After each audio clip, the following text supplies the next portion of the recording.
well, today I'm just going to talk a little bit more about my passions. Anybody that knows me knows that I'm a huge Disney fan. I know I've said it before, but I just wanted to share with you one of the collections I have of Disney things. Back in December 2019, right before the pandemic, I was just going on the Disney website for some reason, and I said free key with purchase.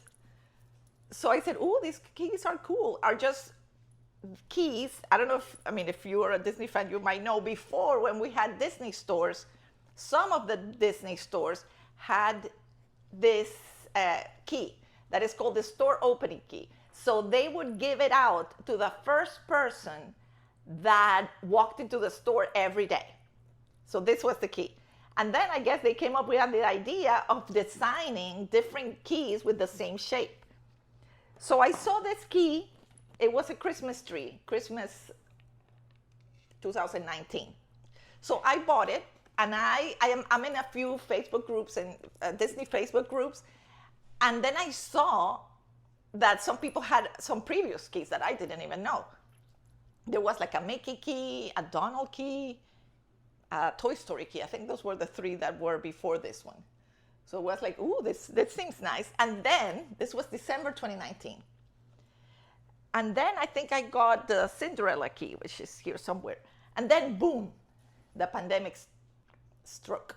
So, all the stores closed. But Disney, as smart as they are, they started coming out with a lot more keys because people were like at home, doing nothing. So they were coming out, that we got all sorts of keys after that. And in all the Facebook groups, it was fun because it was kind of like an exchange group. Oh, I didn't have the previous one, so I was able maybe to get some and exchange it for some that I didn't have. Then I also had some European friends, which was awesome because there were some keys that were coming out in Disney Europe that weren't coming out here. And one of my best friends lives in Spain. So what I did was I bought the keys in Disney Spain, sent them to her house, then she would ship them over to me here, and I would have it. And I would buy maybe more for my friends here that didn't have access to the Disney Europe keys. So this was this whole group. It was so amazing. Everybody was so fun, so nice. I made some wonderful friends that everybody loved Disney. So, we felt connected somehow. So then like the Holy Grail at that time was this one over here, which is the Mickey key. This one came out before. This one came out in 2018, so I didn't have it. And people were selling it, believe it or not, for $100, $200. It's like, oh my God, I'm not going to pay that for a plastic key.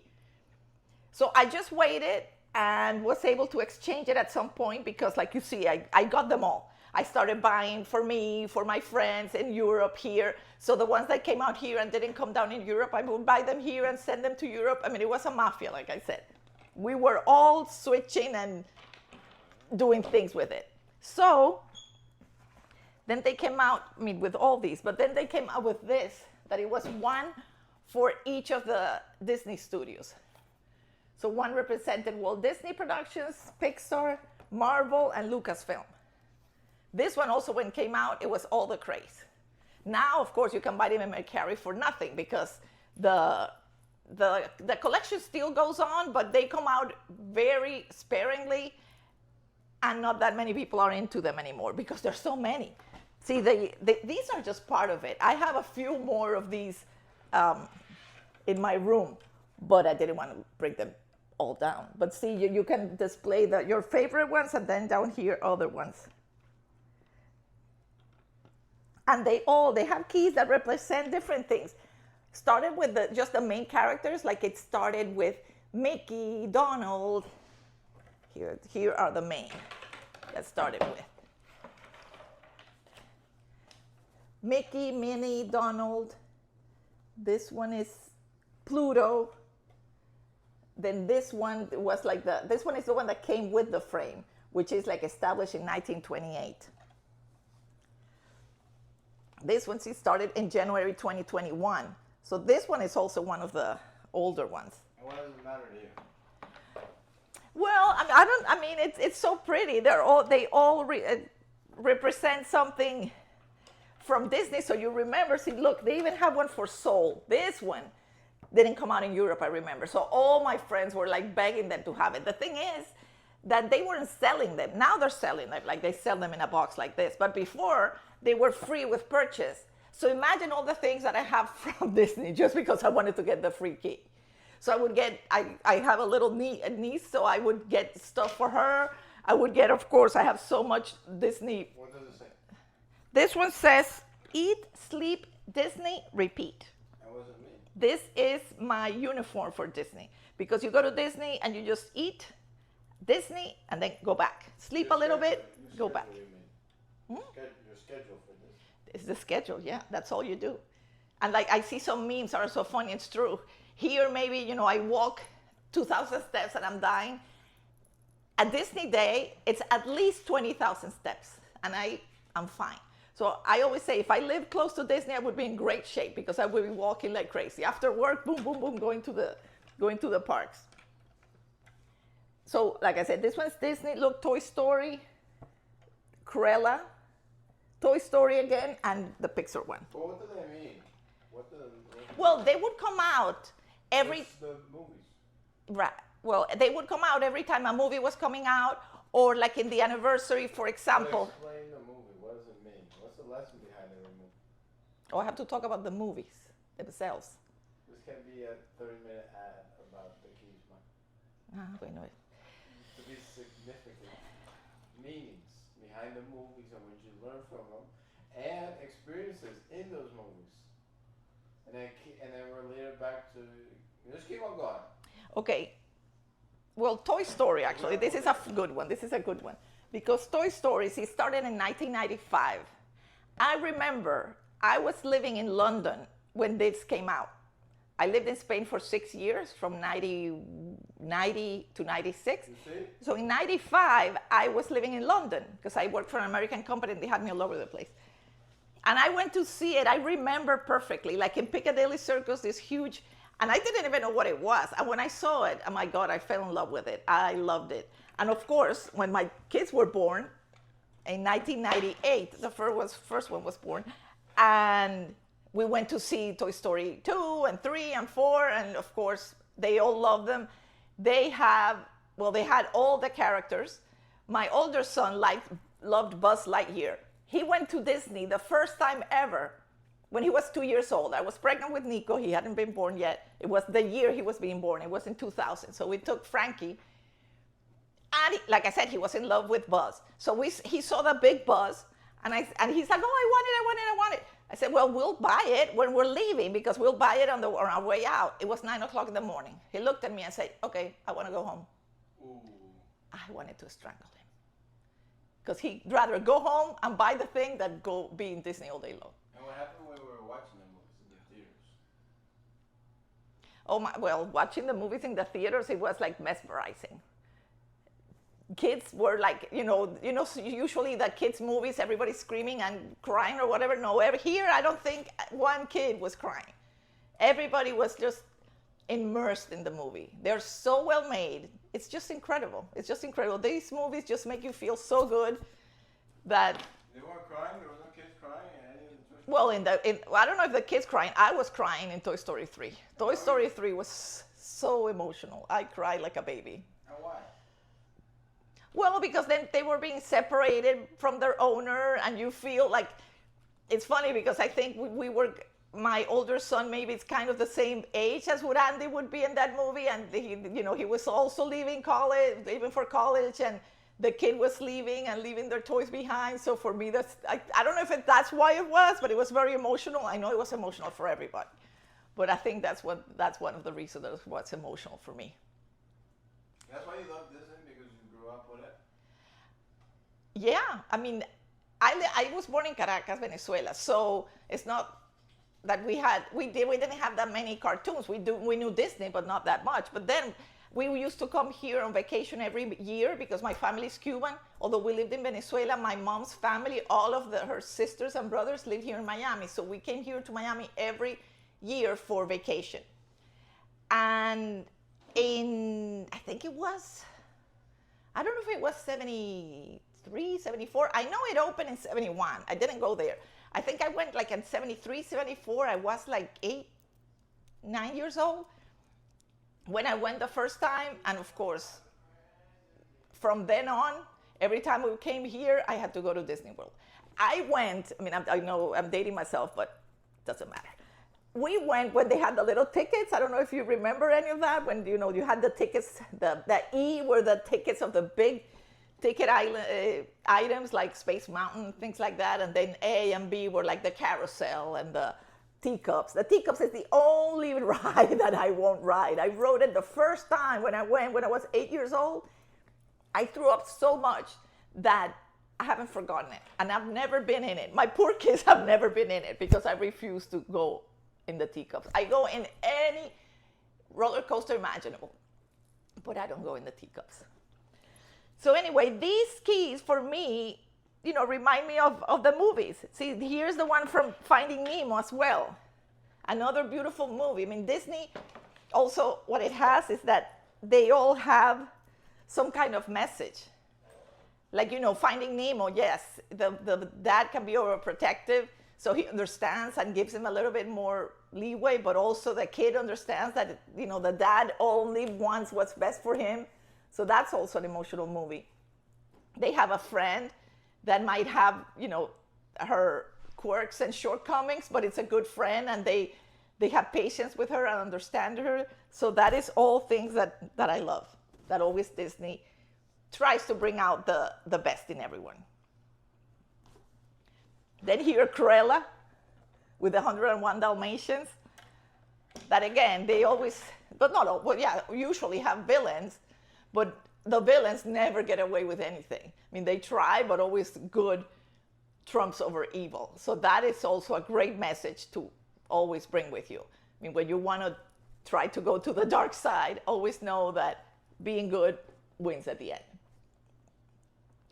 So what other, oh my goodness, I don't think I have any from Inside Out. Winnie the Pooh. This is also one of the first ones that we saw with my kids when they were little as well. The Winnie the Pooh and the Tigger movie. The Tigger movie is just so beautiful. Both of my kids wore Tigger as Halloween for one year or another. It's also a great, Winnie the Pooh, it's also about friendship, so beautiful. All the friends are different, but they're always there for each other. I don't know if you've seen, I mean, there's so many posts of that like Piglet doesn't know what to say when Eeyore is sad, but he just says, okay, I'm here, I'll just sit with you and try to keep you company. Even if you don't know what to say, usually for your friends, only just being there means something, and it makes you feel good, doesn't it? I mean, sometimes I don't feel that good, and he asks me, and I try to force myself to go and do something, and I always feel better, because, you know, being at home depressed, it's just going to make you feel better, worse and worse. But if you go out, even if you don't want to, you push yourself to go out with a good friend, that always makes you feel better. So that is usually the idea in Disney as well. So Winnie the Pooh, Disney came out with a whole bunch of different keys for, these are all Winnie the Pooh, are Tigger, Rabbit, Roo, Eeyore, and Kanga. And I have them here because I exchanged them. I have them in duplicates, so I just exchange them. So let me see what other, oh, this is, I don't know what you think. I don't know what you thought about the last Buzz Lightyear movie. It was a little strange for me. I don't know. They came out with their key, of course, like I said, they come out.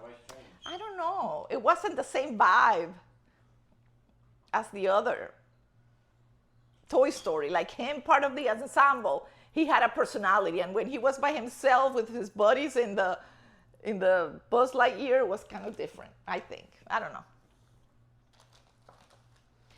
Then this Snow White came before this movie that's coming out. What do you feel about the movie that's coming out? Are you going to go watch it? I know there's been a lot of controversy, but it looks good. I'm going to watch it. But this one came out, I think, in the anniversary, like last year. It probably was some kind of anniversary for Snow White. We weren't recording. I'm just kidding. So this is another thing that I love about Disney, that they always, to make you always think, oh my God, maybe you hadn't thought about Snow White in a long time. Well, they came out with this, maybe in anticipation also for the movie that was coming out a year later. So this is very cool. What do you think about Disney as a business? Now you say that. Well, I always say, I actually interviewed for Disney, and that's what I say. I say, Disney, it's very magical. I get to Disney just being in Main Street. You forget all your worries outside the gates, and at least for a day that you're walking around there, you feel happy. But it's such an amazing business. First, they do everything. I mean, they have hotels, transportation, food, the janitors. I mean, you don't see a piece of paper. They've even analyzed how many steps a person will take to throw something in a garbage can. I think it's like 20 feet. So they have garbage cans every 20 feet everywhere, just so there's not a piece of paper on the floor. And even then, there is people that still throw things on the floor. And I think it doesn't stay there for a second. There's always someone picking it up. Have you ever seen papers in Disney? No. And even, you don't see. Not even mosquitoes. Well, not even mosquitoes. That also is something that was created. They did, because it doesn't, I'm sure they put some kind of pesticides, but you don't smell it. So mainly is that they did a research again, and they did a combination of plants that repel mosquitoes. So you don't see mosquitoes. You do see alligators though. They did have to put a lot of signs about alligators as snakes because of the accident that happened a few years ago. So you do see alligators, like around Haunted Mansion. I know I saw one once, and snakes and things like that. So those you have to be careful, but at least they're not mosquitoes that are all over the place. And how did they maintain everything? You see other amusement parks, and sometimes, like the dolls in It's a Small World, you won't see one that is not working, or you rarely see it at least. If you've seen one, tell me in the comments, and I would love to know. No, I would love to know because I've never seen it. And they're always refurbishing, like if it's a doll that, because they're in water, I mean, my God, those things have to rot and rust, and they're always maintaining them. They look perfect. Haunted Mansion, the same thing. They're always putting new technology and innovation, even though here, I know that the one in California, it's even better. They even change it for Christmas. They put it like the Nightmare Before Christmas. We don't have that here.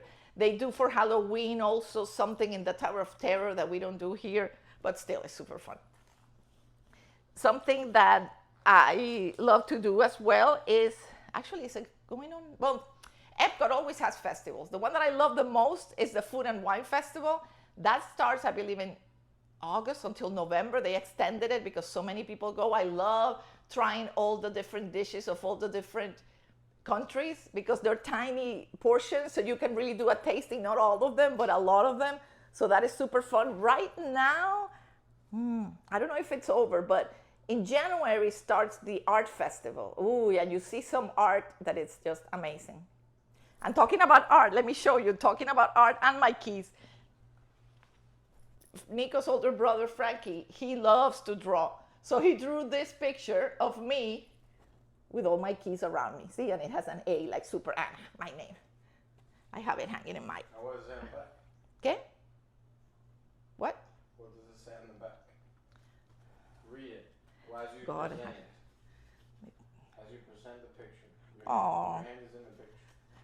It says, Dear Ma, you've always been a superhero to me, managing our crazy family life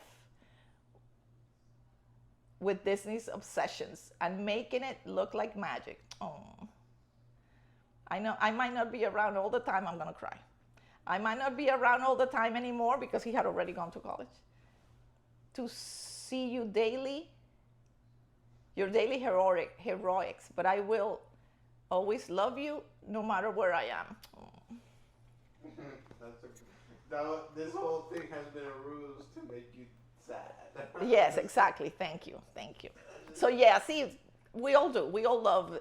We went, oh yes, Nico and I went for Christmas, said let's do that as a Christmas present because, now Disney's getting up there. But we went for the Christmas party.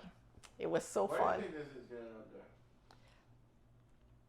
Well, the prices are just, I remember when you guys were little, we went every year to the Halloween party, and I think it was like $50, $60, and now it's like $180 per person, even kids. Can you imagine a family of four? I mean, they spend, I don't know, $1,000 just getting into the park. Saying that it's become unaffordable for the middle class. Well, I don't think we have that many millionaires here because the park is packed. I don't know if they're getting loans from someone, but the parks are just as packed as, yeah, they're getting loans to go to Disney. Do we have anybody on our team that? No, if you need a Disney loan, I don't know where to get it.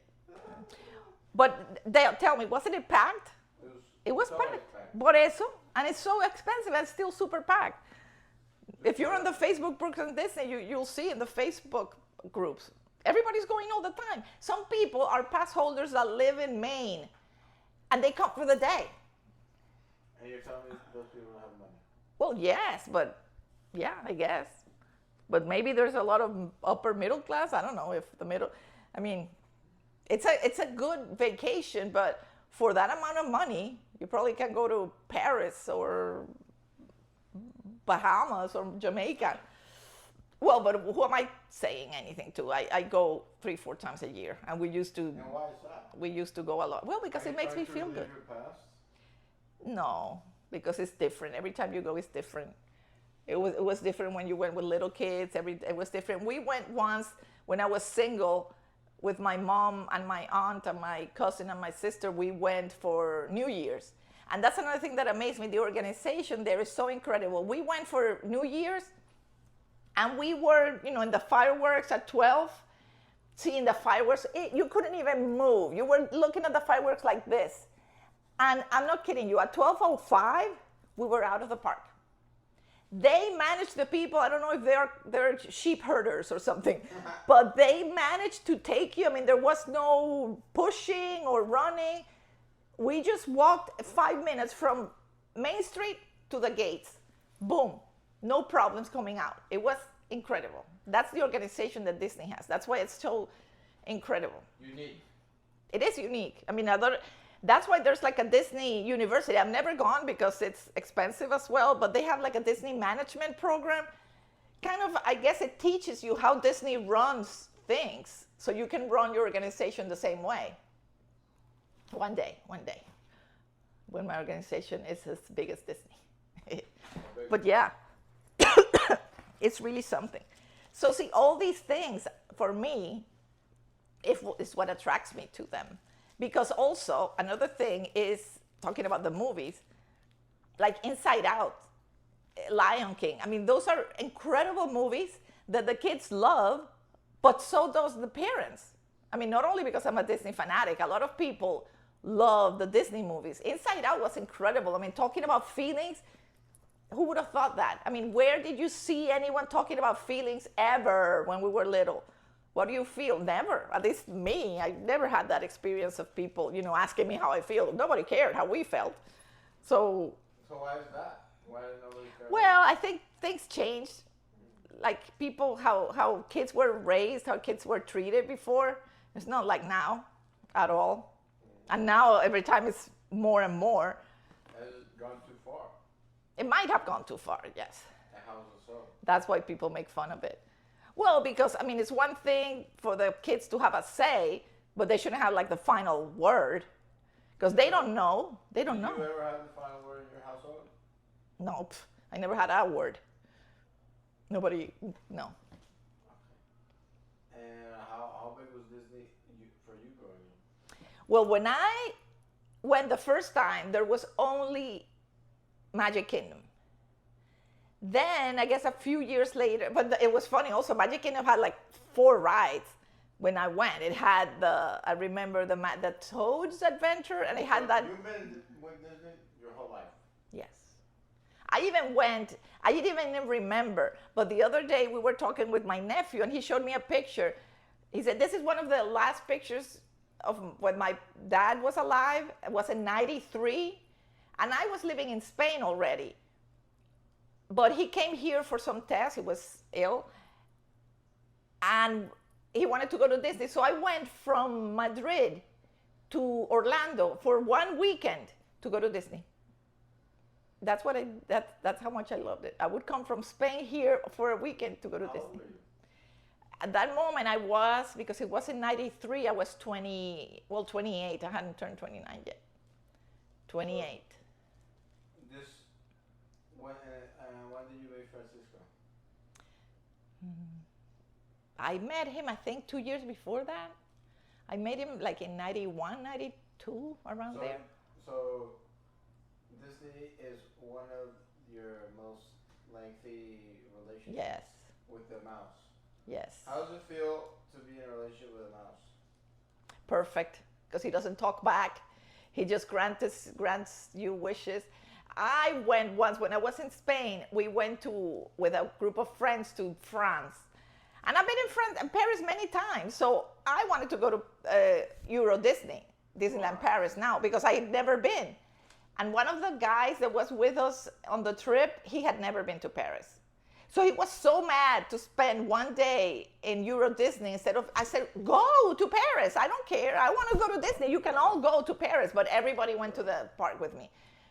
And I was so happy. You were the leader. And it was the year that it opened. Also, it didn't have many things, but it was nice. And then 2 or 3 years ago, we went again. Because you're the boss, bitch. Well, I don't know.